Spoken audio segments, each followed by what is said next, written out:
오늘은 고린도 전서의 특징 두 번째 시간 같이 하나님의 말씀을 배우며 은혜를 누리도록 그렇게 하겠습니다. 지난 시간은 고린도 전서의 특징 첫 번째 시간을 같이 가졌습니다. 여러분, 저자 사도 바울이라고 하는 것을 저희들이 배웠습니다. 또한 수신자는 고린도에 있는 교인들입니다. 오늘은 이 고린도에 있는 교인들에 대해서 조금 더 깊이 살펴보도록 하겠습니다. 세 번째는 기록 연대는 50년대 중반쯤이었지 않았을까 그렇게 생각이 되고요. 네 번째 기록 장소는 에베소라고 하는 곳입니다. 에베소, 사실은 고린도에서 상당히 멀리 떨어져 있는 곳인데 조금 이따가 그림을 보면서 다시 한번 설명을 드리도록 하겠습니다. 그리고 다섯 번째는 고린도 전서가 쓰여진 이유에 대해서 살펴보았습니다. 고린도 교회에 문제가 있었기 때문에 그 문제를 해결하기 위해서 사도 바울이 고린도 전서를 쓰게 되었다라고 하는 것을 지난 시간에 살펴보았습니다. 오늘은 고린도 전서 특징 두 번째 시간을 같이 가지도록 하겠습니다. 오늘은 제가 그림을 몇 장 준비하였습니다. 그림을 한번 보시면서 전체적인 설명을 좀 들으시고 그 다음에 말씀을 좀 더 구체적으로 살펴보도록 하겠습니다. 그림을 같이 보시겠습니다. 먼저 여러분 그림을 보시면 뭐가 보이십니까? 네, 지중해 연안에 있는 큰 도시들이 보이실 겁니다. 그림의 제일 왼쪽 위에 보면 로마가 있죠. 여러분 로마 표시가 되어 있으시죠? 결국 사도 바울은 이 로마까지 가게 됩니다. 로마에서 오른쪽으로 좀 오면 고린도라고 제가 크게 써놓은 거 보이시죠? 빨갛게 표시되어 있는 곳, 그곳이 바로 고린도입니다. 그리고 오른쪽으로 좀 더 가면 소아시아라고 써 있는 것이 보이시죠? 지금의 터키 지방인데 그 당시 소아시아라고 불렀습니다. 그 위에 보면 이스탄불이라고 표시가 되어 있습니다. 여러분, 이스탄불은 아시아 대륙과 유럽 대륙을 연결하는 곳이 이 이스탄불입니다. 가보면 참 재밌습니다. 바다가 있고 양쪽으로 도시가 있는데 둘 다 이스탄불입니다. 그래서 동쪽에 있는 이스탄불은 아시아에 속하고 서쪽에 있는 이스탄불은 유럽에 속하는 그런 도시입니다. 다시 그림으로 오셔서 제일 오른쪽 아래 보시면 예루살렘이라고 되어 있으시죠? 네, 요 예루살렘, 이스라엘의 수도 예루살렘입니다. 그러니까 지금 예루살렘부터 그리고 소아시아, 그리고 고린도 지역, 그리고 로마까지가 사도 바울이 활동한 지역이었다. 사도 바울이 복음을 전하고 교회를 세운 지역이었다고 하는 것을 알게 되겠습니다. 그 다음으로 넘어가 보겠습니다. 고린도가 왼쪽 밑에 표시되어 있는 거 보이시죠, 여러분?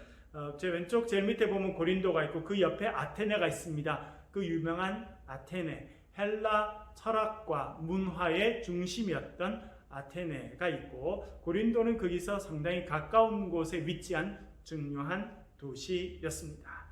우리가 오늘 고린도에 대해서 살펴보고 있는데요.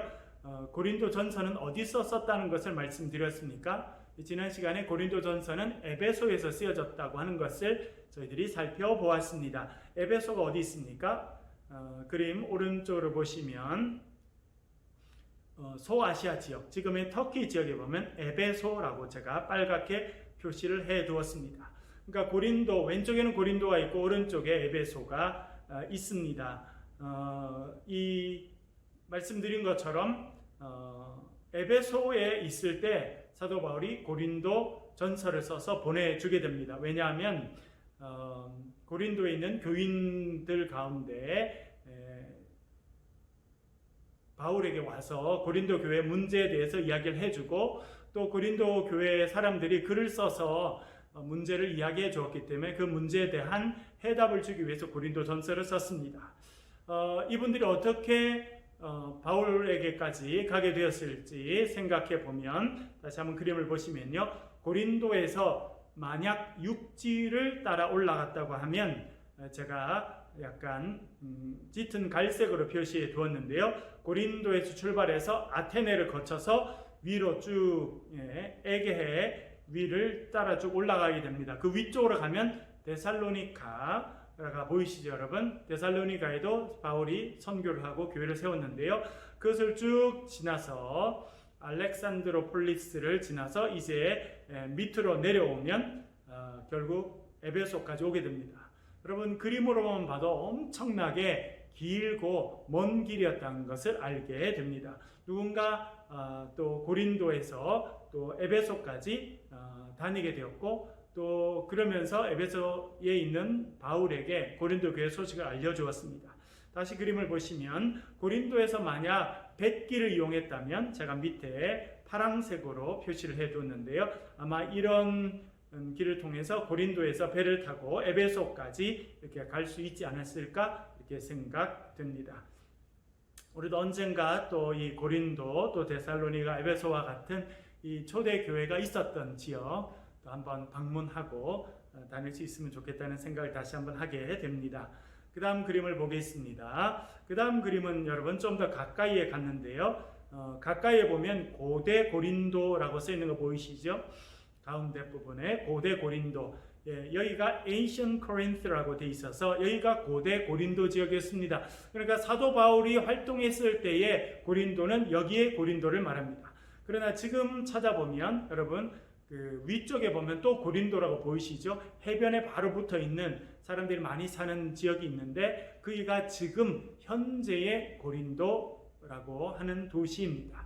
그러나 사도 바울이 활동할 시대 때는 이 해변에 바로 붙어 있었던 이 고린도가 아니라 제가 가운데에 고대 고린도라고 써놓은 그곳이 고린도, 우리가 성경에 나오는 고린도입니다. 이 고린도는 항구 도시로 알려져 있습니다. 그러나 보시는 것처럼 고대 고린도 자체가 항구 역할을 하지는 않았습니다. 이 고린도는 어떻게 보면 약간 산이 있는 쪽에 있었고 두 개의 중요한 항구, 인접한 항구가 있었고 이 항구를 통해서 많은 무역을 감당했다는 것을 알게 됩니다. 위를 보면 레카이움이라고 하는 항구가 있는 거 보이시죠, 여러분? 이렇게 많이 바다가 이렇게 쑥 들어간 많이 형성되어 있고 이곳이 항구로 발전할 수 있는 모습을 가지고 있는 것을 보게 됩니다. 그래서 위쪽에는 레카이움이라고 하는 항구가 있었고 그것을 통해서 많은 무역을 하였습니다. 그리고 이제 오른쪽 아래로 내려오면 뭐가 있습니까? 갱그레아가 있습니다. 갱그레아, 여러분 익숙한 지명이죠. 지난번에 한번 설명을 드렸습니다만 갱그레아가 고린도에서 가까운 곳이었고 사도 바울도 이곳에서 선교하였고 갱그레아의 지도자였던 베베가 사도 바울이 고린도에서 로마서를 썼을 때 그 로마서를 로마까지 전달해 준 사람은 갱그레아 교회의 지도자 베베였습니다. 그러니까 갱그레아가 멀지 않은 곳에 있다는 것을 알게 되겠죠. 여러분 갱그레아도 보시면 이렇게 바다 많이 안으로 쑥 들어가서 항구로 발전할 수 있는 그런 모습을 갖고 있다는 것을 알게 되겠습니다. 그 다음 넘어가 보겠습니다. 갱그레아가 나와서 사도행전 18장 18절 한번 같이 한번 읽어보겠습니다. 시작. 바울은 더 여러 날 머물다가 형제들과 작별하고 배 타고 수리아로 떠나갈새 브리스길라와 아굴라도 함께 있더라. 바울이 일찍이 서원이 있었으므로 갱그레아에서 머리를 깎았더라. 아까 여러분 보셨던 항구도시, 오른쪽 밑에 있었던 항구도시 갱그레아에서 사도 바울이 서원한 것이 있어서 머리를 깎았다, 그렇게 말해주고 있습니다. 이 사도 바울이 떠난 곳이 고린도인데요. 고린도에서 브리스길라와 아굴라와 함께 활동하다가 이제 서운한 것이 있어서 갱그레아에서 머리를 깎고 그가 이제 수리아로 떠나게 되었다는 것을 말해주고 있습니다. 또 다른 표현이 있습니다. 로마서 16장 1절 말씀 지난번에 살펴보았습니다만 다시 한번 읽어보겠습니다. 시작. 내가 갱그레아 교회의 일꾼으로 있는 우리 자매 베베를 너희에게 추천하노니 라고 말씀하고 있습니다. 지난번에 살펴본 것처럼 로마서를 가져간 사람은 베베였고 베베는 갱그레아 교회의 지도자였다는 것을 알게 되겠습니다. 다시 지도를 보겠습니다. 그 다음 그림 누군가 찍어 놓으신 것을 제가 잠깐 빌려왔습니다. 이것이 고대 고린도의 모습입니다. 지금은 폐허가 되어 있습니다. 지금은 아주 소수의 사람들만 살고 있는데 여러분 보시다시피 뒤에 큰 산이 있죠. 산이 있고 앞에 신전터, 무너진 신전터가 있습니다. 여러분 옛날 고린도는 대단히 번성했습니다. 30만 명, 40만 명 되는 사람들이 살 만큼 엄청나게 큰 도시였다. 그렇게 알려지고 있습니다. 그리고 이곳은 항구도 가깝고 비교적 그 기후도 좋고 사람들이 살기 좋았기 때문에 이곳에 많은 사람들이 살았고 이곳에서는 특별히 신전들이 많았다. 그렇게 이야기되고 있습니다. 어떤 신전들이 있었느냐? 특별히 아프로디테. 여러분 헬라 시대에 있어서 사랑의 신이 아프로디테인데요. 사랑의 여신. 이 사랑의 여신을 섬기는 신전이 있었습니다. 그래서 그 신전에는 사랑의 행위가 많이 이루어졌습니다. 그러니까 제사 가운데 성적인 행위들이 참 많이 이루어지게 되었고 거기는 전문적으로 그런 매춘을 하는 여성들이 사제라고 하는 이름으로 때때로 불리면서 많이 있었다고 생각이 됩니다. 그래서 그 아프로디테 여신의 신전이 있었던 곳에는 매춘이 많이 이루어지게 되었고 아주 복잡한 또 난잡한 그런 생활들이 성적으로 문란한이 많이 있었던 도시라고 하는 것을 이야기하고 있습니다. 그래서 옛날 그리스 사람들은 야 아테네 사람 같으다 그러면 성적으로 문란하다 그런 의미로 통할 만큼 이곳은 그런 일이 많이 있었다라고 알려지고 있습니다. 그렇게 번영을 누리던 고린도는 주전 146년에 로마에 의해서 패망하게 됩니다. 여러분 그림 보신 것처럼 이제 거대한 신전들과 사람들이 살았던 것이 패망되는 거죠. 속된 말로 쑥대밭을 만들어버린 그런 일이 146년에 이루어지게 되고 그래서 그 이후로 상당한 기간 동안 폐허로 이 좋은 도시가 남아있게 되었습니다. 그러나 그 다음 그림이요. 주전 44년에 율리우스 카이사르 왕이 물론 이제 그 당시 왕으로 등극한 것은 아니었습니다만 그가 이제 고린도를 재건하라 명령합니다. 주전 44년은 사실은 이 카이사르가 살해를 당한 때입니다. 자기의 부하였던 브루투스와 카시아스 그리고 16명의 원로원 그 사람들에 의해서 처참하게 칼에 찔려서 살해됐던 때가 주전 44년 3월이었는데요. 아마 그가 죽기 전에 이 고린도를 재건하라라고 하는 명령을 내린 것 같습니다. 그래서 그의 명령에 따라서 고린도는 재건되는 그런 일들을 맞이하였습니다. 그 다음 그림이요. 이 그림은 좀 재미있는 일인데요. 여러분 뭐라고 되어 있는지 참 여기 이제 헬라 말로 적혀 있는 내용들이 있습니다. 어떤 내용들이냐면 제가 써놨는데 찾아볼게요. 여기 있네요. 여기 첫 자를 보면 물론 첫 단어가 깨져서 R처럼 쓰인 것이 보이는데 사람치는 그 앞에 알파벳 E라고 하는 것이 있습니다. 그래서 ERASTVS 그래서 에라스투스라고 읽을 수 있는 게 있습니다. PRO라고 되어 있죠. 그 다음에 AED라고 하는 것이 쓴 것을 볼 수 있습니다. 이것은 무엇이냐면 이 고린도에 큰 원형 극장이 있었는데 그 극장으로 올라가는 엄청나게 큰 길이 있었습니다. 그 길은 사실은 이제 좋은 돌로 대리석으로 다 깔려져서 포장이 되어 있었는데 나중에 사람들이 고고학 발굴을 하다가 이렇게 크게 글자로 쓰인 것을 발견하게 된 것입니다. 이 쓰인 말의 뜻이 뭐냐면 에라스투스는 자신의 비용으로 이 도로를 포장하고 재무관으로 등용되었다라고 하는 말입니다. 에라스투스라고 하는 사람이 있었는데 그 사람이 부자였던 것 같습니다. 그래서 자신의 돈을 내서 이 길을 포장했다는 거예요. 포장한 다음에 그 대가로 그가 도시의 재무관으로 등용되었다라고 하는 말이 있다라고 하는 것입니다. 이것이 이 길에 쓰여져 있습니다. 그림은 여기까지 보도록 하겠는데요. 그 다음에 보면 에라스투스는 자신의 비용으로 이 도로를 포장하고 재무관으로 등용되었다. 그렇게 표현이 되어 있습니다. 자, 이제 그림을 내려주시고 저와 같이 말씀을 같이 살펴보도록 하겠습니다.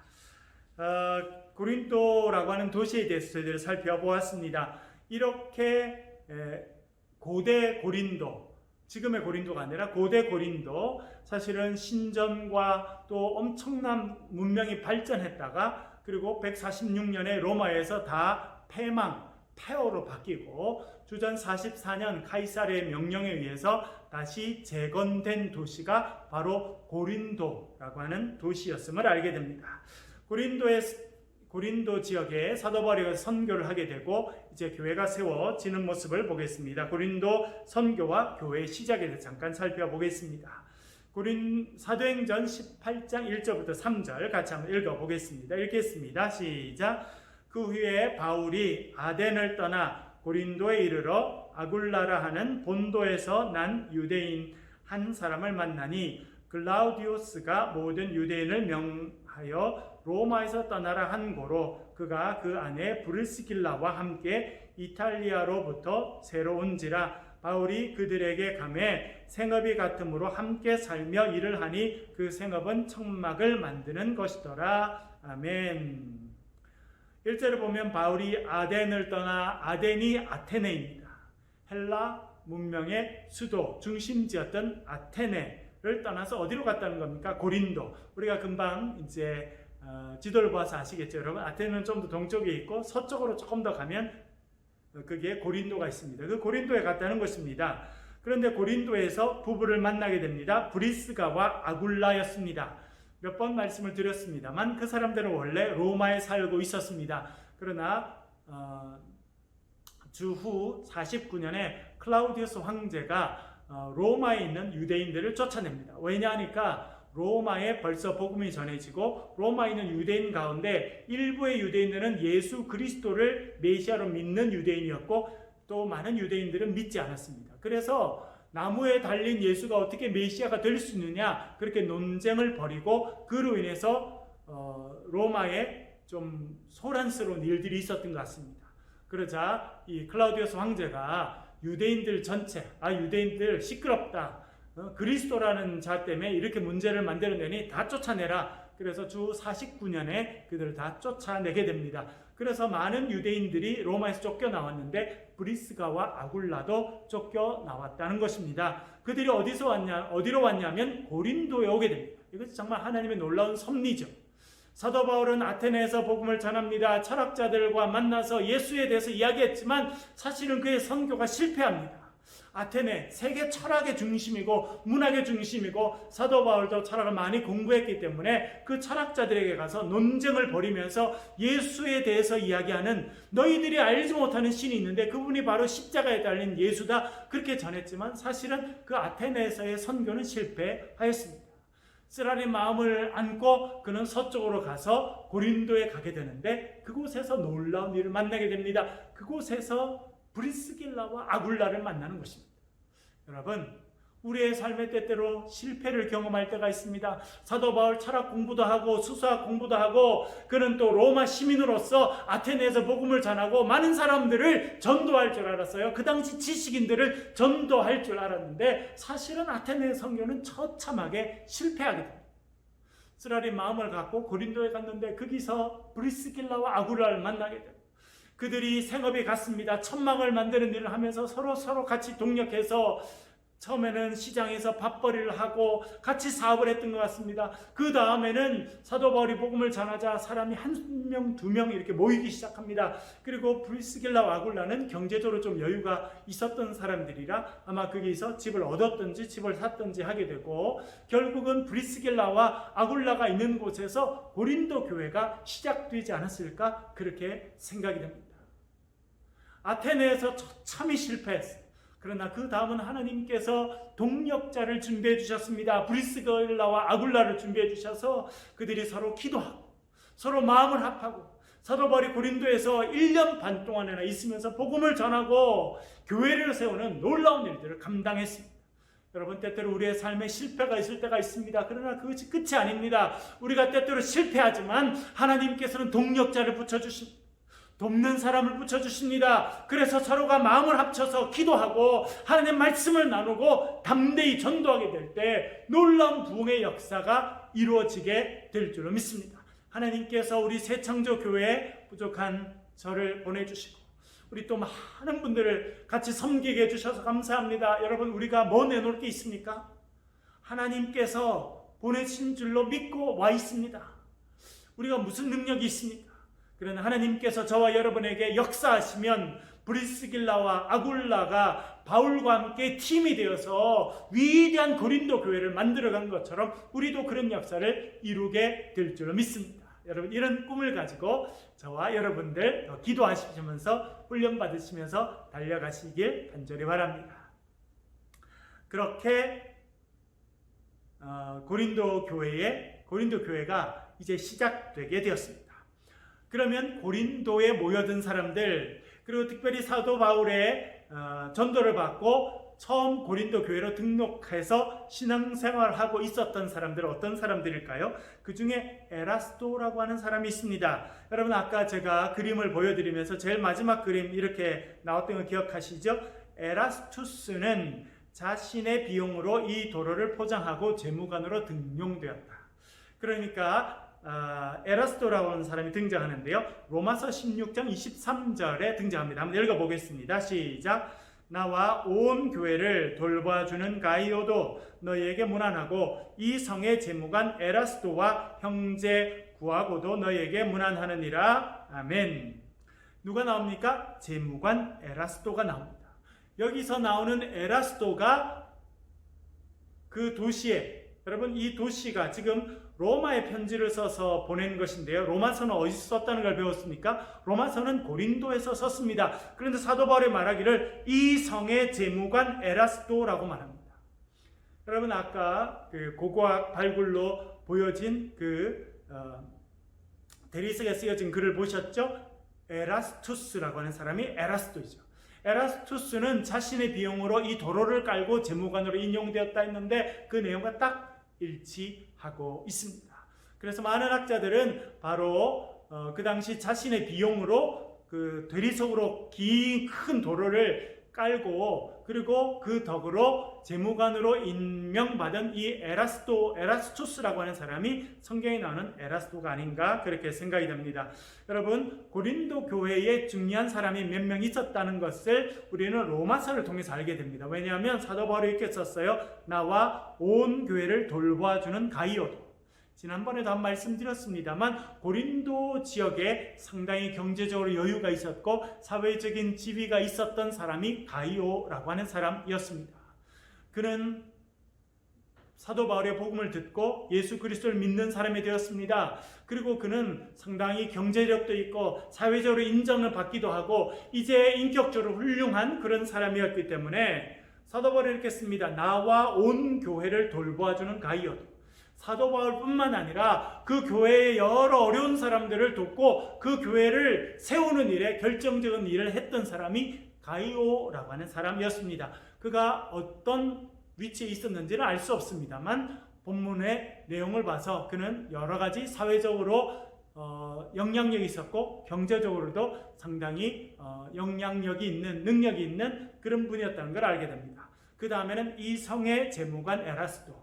말씀드린 것처럼 에라스도는 자신의 비용으로 큰 대리석으로 된 길을 깔아주고 그가 재무관이 되었습니다. 그것은 그가 그 당시 상당한 재력을 갖고 있었고 그 결과 그가 재무관이라고 하는 도시에서 상당히 높은 위치에 있는 그런 공직자로 임명받았다고 하는 것을 알게 됩니다.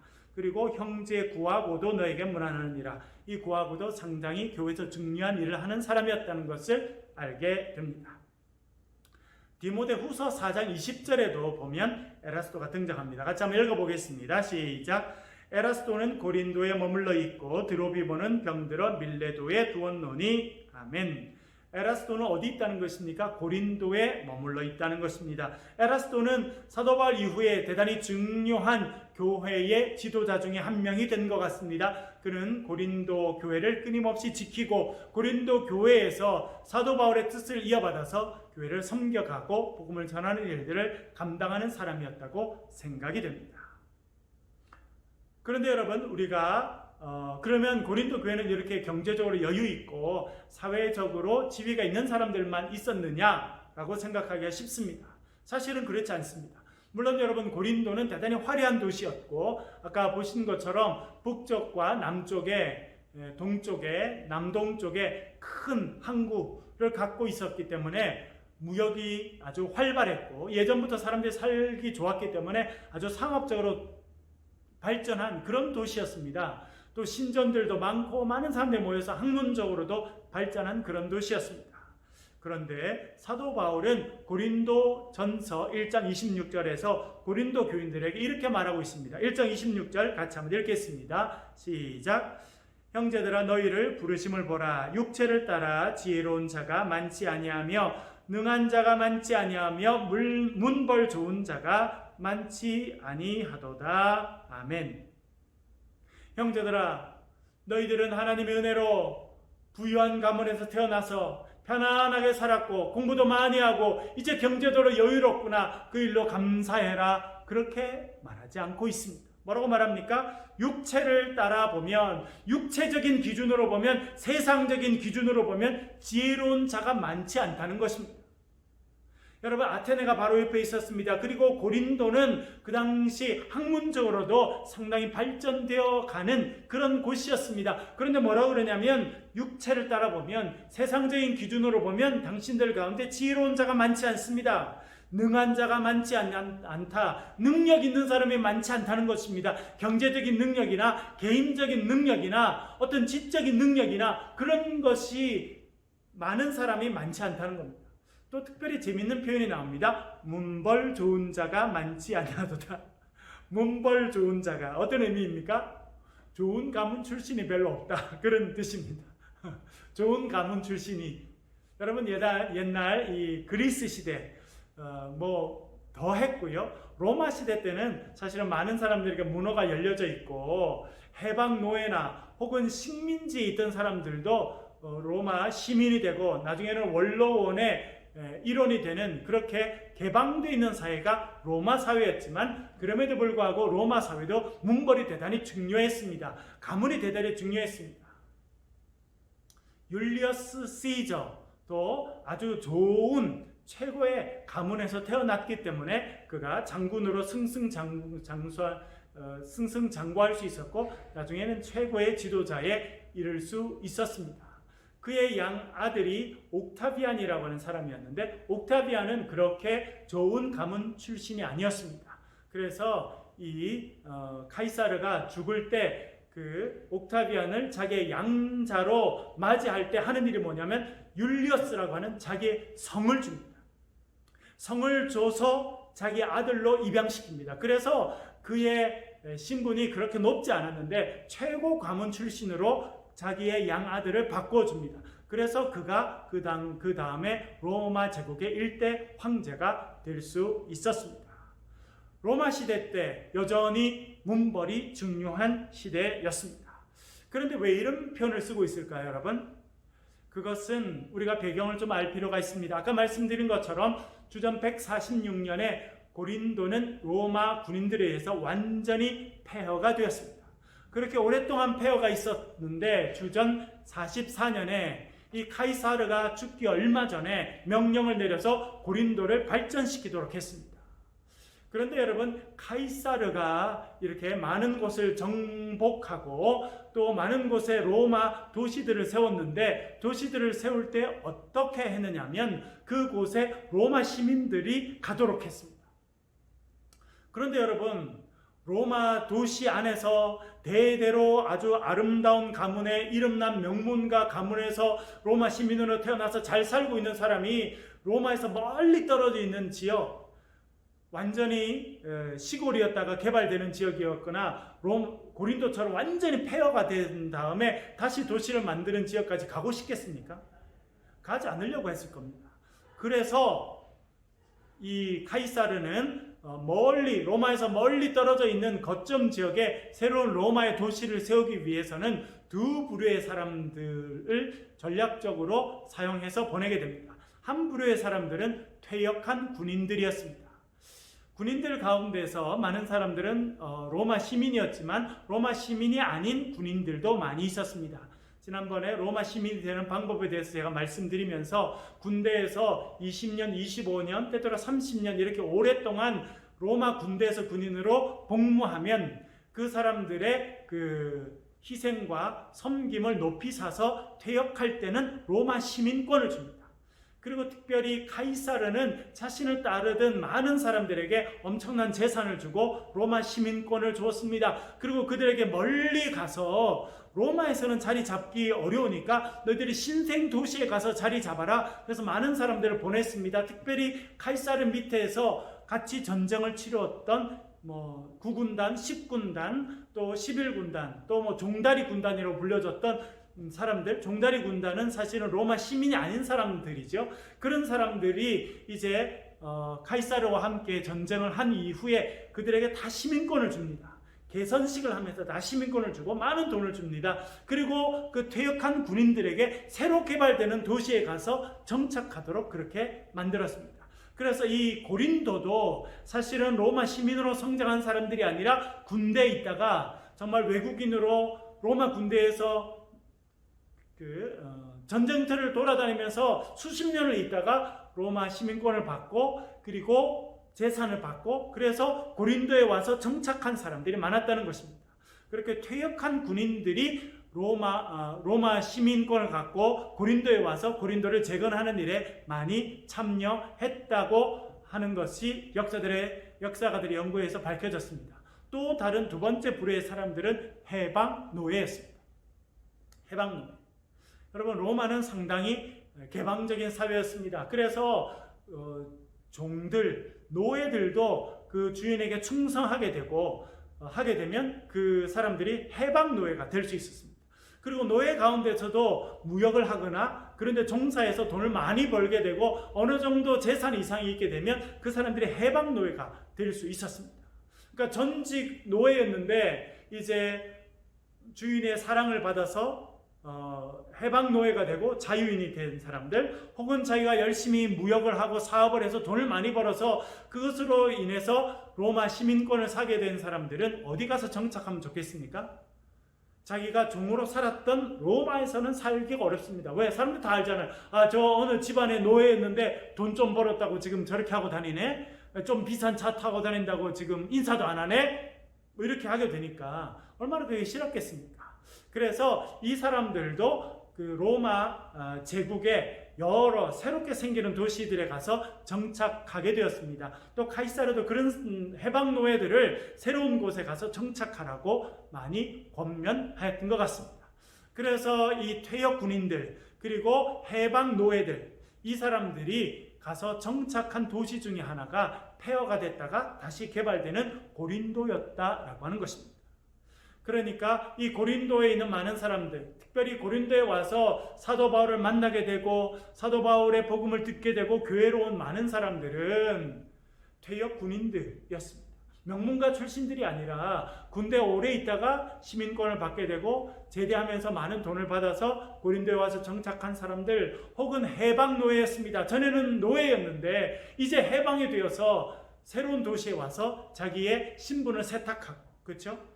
세탁했다기보다는 떳떳하죠. 이제는, 전에는 노예였지만 이제 정식으로 시민권을 받게 됐습니다.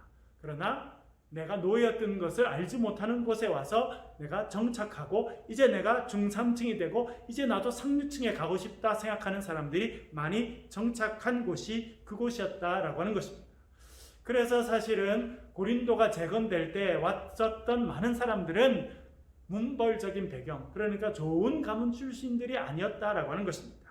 그 증거 중에 하나가 크리나고라스라고 하는 사람이 고린도에 대해서 연구하고 글을 쓰게 됐는데 그가 시를 쓴 것이 있습니다. 그는 아주 그 당시 엘리트였고 역사가였고 시인이었는데 이런 글을 썼다는 것입니다. 제가 한번 소개해 보겠습니다. 참으로 대단한 거주민들을 소유하였구나. 이 고린도 시를 바라보면서 하는 겁니다. 고린도야, 너는 정말 대단한 거주민들을 소유하였구나. 이 불쌍한 도시요, 대단한 시민 사람들을, 거주민들을 소유하였다고 하면서도 이 불쌍한 도시요, 과거의 훌륭한 시민들은 모두 어디로 갔느냐? 그리스가 당한 이 엄청난 재난에 할 말을 잇겠구나. 노예와 불량배들에게 내버려지느니 차라리 땅 아래로 꺼지고 리비아의 사막처럼 버려지는 편이 낫겠구나 그렇게 했다.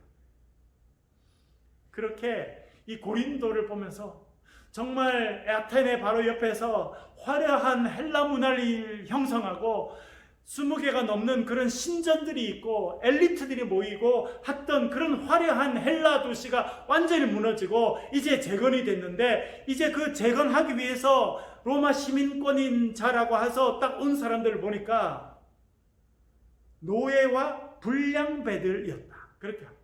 노예는 여러분 전직 노예였다는 거 알겠고, 불량배는 누구겠습니까? 불량배는 전쟁터에서 평생 살았던 군인들을 좀 평가절하해서 한 말이라고 하는 것을 이해할 수 있습니다.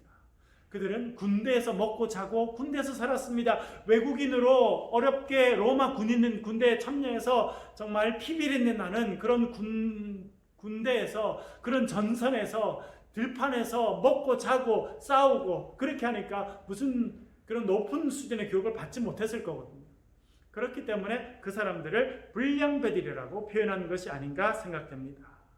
그래서 이 불쌍한 도시여라고 말할 만큼 고린도에 와서 정착하는 그런 사람들은 문벌 좋은 사람들이 아니었다라고 하는 것을 말해주고 있습니다. 그래서 우리가 사도 바울의 말이 이해가 되죠. 육체를 따라 지혜로운 자가 많지 아니하며 능한 자가 많지 아니하며 문벌 좋은 자가 많지 아니하도다 말합니다.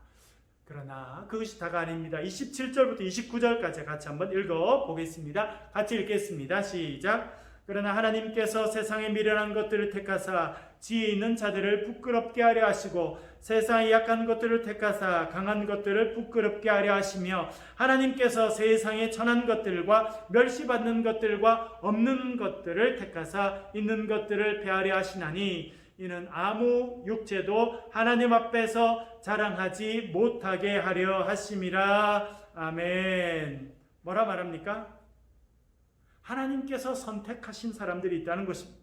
하나님이 선택하셔서 불러주셔서 복음을 듣게 하시고 이제 고린도라고 하는 지역에서 시작된 그 교회의 일원이 된 사람들이 있다는 것입니다. 어떤 사람을 하나님 불러주셨느냐? 세상에 미련한 사람들이라. 세상에 미련한 사람들을 택해서 지혜 있는 사람들이 누굽니까? 헬라 철학자들입니다. 좋은 교육을 받고 어릴 때부터 로마 시민으로 성장해서 헬라 교육을 잘 받은 그런 사람들을 부끄럽게 만든다는 것입니다. 세상의 약한 것들을 택하사 강한 것들을 부끄럽게 하신다. 세상의 약한 사람들, 노예요, 낮은 신분 출신이요, 좋은 가문을 갖지 못했던 사람, 또 경제적으로 어려운 사람, 많이 배우지 못했던 그 약한 자들을 택해서 하나님께서 강한 자들을 부끄럽게 하시는 것이 복음 안에서 일어나는 일이고 바로 우리 고린도 교회 가운데서 일어난 일이 아니냐, 그렇게 사도 바울이 말하고 있는 것입니다. 28절 이렇게 말합니다. 하나님께서 세상에 천한 것들과 멸시받는 것들과 없는 것들을 택하사 있는 것들을 패하려 하시나니. 여러분, 이 시리즈로 나오는 단어를 보십시오. 세상에 천한 것들, 멸시받는 것들, 없는 것들. 말씀드린 것처럼 여러분, 로마에서 또 시민권을 받고 이제 군인들이 고린도에 와서 정착하게 됐습니다. 로마에 살 때는 노예였는데 이제 자유 신분이 돼서 해방 노예가 돼서 이제 자유인이 되고 거기다가 로마 시민권까지 받아서 이제 고린도까지 왔는데, 대대로 좋은 가문이 있었던 사람들은 이 사람들 아주 낮게 본 거죠.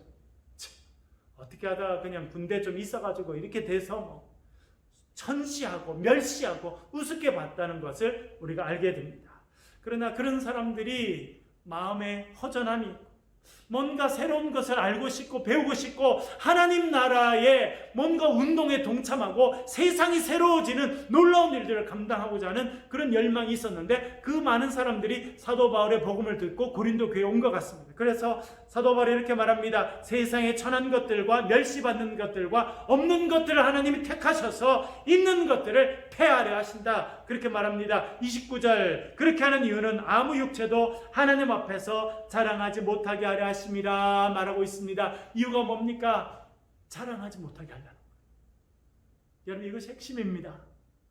여러분, 교회는요, 자랑할 것이 많은 사람들이 있으면 안 됩니다.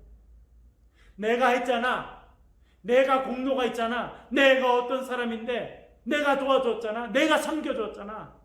여러분, 그런 사람들이 있어야 되는데, 그렇게 헌신하고 노력하는 분들이 있어야 되지만, 여러분, 그것을 사람 앞에서 자랑하는 사람들이 많아지면 그 공동체는 아주 힘들어져요. 내가 누군지 몰라져.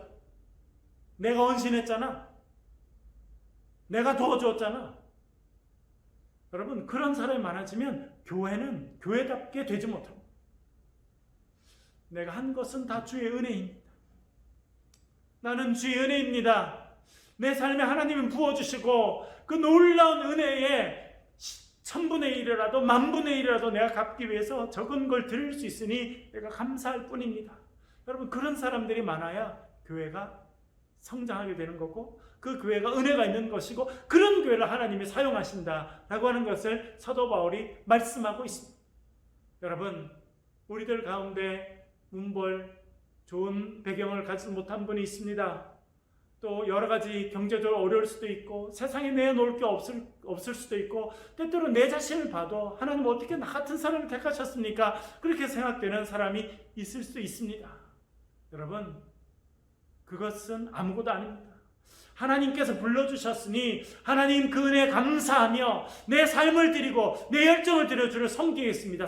그렇게 살아가면 하나님께서 그런 사람을 놀라운 하나님의 일꾼으로 사용해 주실 줄로 믿습니다. 하나님께서 원하시는 것이 있습니다. 그건 뭐냐면 아무 육체도 하나님 앞에서 자랑할 것이 없게 하시려고 하시는 것입니다.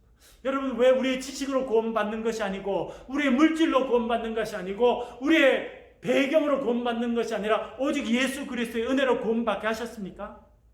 아무도 자랑할 것이 없도록 주님께서 만드시기 위함입니다. 여러분, 우리 마음 가운데 조금이라도 자랑이 있습니까? 내려놓으시길 바랍니다. 내가 이라도 좀 헌신했지 않느냐, 내가 뭔가 도와줬지 않느냐, 그런 마음이 있으면 다 내려놓으시길 바랍니다. 그런 자랑거리가 마음에 있으면요, 결국 그것이 나를 시험 들게 할 것이고, 결국 그것이 여러분의 신앙생활에 엄청난 방해거리가 될 것입니다. 주님, 저는 무익한 종입니다. 저를 사용해 주셔서 감사합니다. 하나님, 더 귀한 것 주님께 드리고 주님 기뻐하시면 내 인생을 드리며 살겠습니다. 주님 감사합니다. 주님, 저는 무익한 종입니다. 사용해 주시니 감사합니다. 그렇게 고백하시는 저와 여러분 되시길 바랍니다. 우리 새창조교회, 하나님 앞에 자랑할 것이 많은 사람들이 아니라 하나님 앞에 자랑할 것이 없는 사람들, 문벌이 별로 좋지 않은 사람들, 약하고 천하고 멸시받는 자들, 그러나 예수 그리스도의 능력으로 하나님의 복음으로 무장돼서 복음으로 이 세상을 섬기는 그런 초대교회, 고린도 교회와 같이 쓰임받는 저와 여러분 되실 수 있기를 주의 이름으로 간절히 축원합니다.